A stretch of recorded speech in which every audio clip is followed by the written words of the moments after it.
produit cosmétique, c'est quelque chose de très précis, c'est une définition juridique.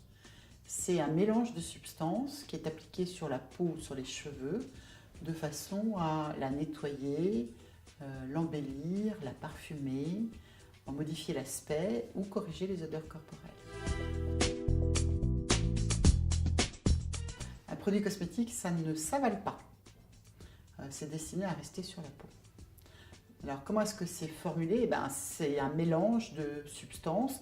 Il y a des personnes dont c'est le métier, qui s'appellent des formulateurs, qui procèdent au mélange en fonction de ce qu'on veut obtenir. D'abord, est-ce qu'on veut faire un produit de maquillage ou un produit de soin, un dentifrice ou un gel douche? On ne va pas mettre les mêmes ingrédients. Et puis après, on prend en compte la couleur qu'on veut obtenir, l'odeur qu'on veut obtenir, la texture qu'on veut obtenir. Donc c'est un équilibre assez subtil entre ces différents ingrédients. Et quand on regarde la liste des ingrédients qui figurent sur tous les produits, on constate qu'il y a beaucoup d'ingrédients. C'est pour cette raison-là, parce que c'est quelque chose de compliqué à fabriquer. Oui, les produits cosmétiques sont efficaces. Ils revendiquent cette efficacité, mais ils la revendiquent sur la base de tests scientifiques effectués ou en laboratoire ou dans des conditions d'utilisation normales et qui varient selon l'efficacité revendiquée. On ne fait pas le même test pour prouver l'efficacité d'un anti-rides et pour prouver l'efficacité d'un antitranspirant. On distingue en gros 3 catégories de produits cosmétiques selon l'origine des ingrédients.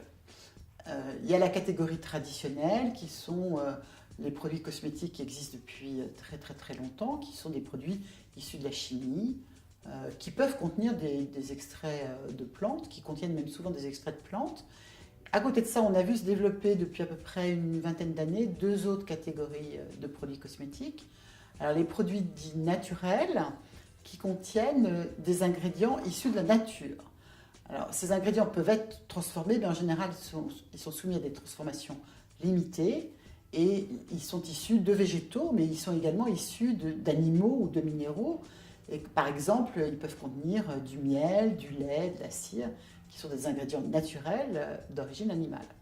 La dernière catégorie de produits, ce sont les produits biologiques, dont une partie importante des ingrédients sont issus de l'agriculture biologique, ou bien parce que ce sont des plantes cultivées selon les règles de l'agriculture biologique, ou bien parce que ce sont des ingrédients d'origine animale provenant d'élevages biologiques.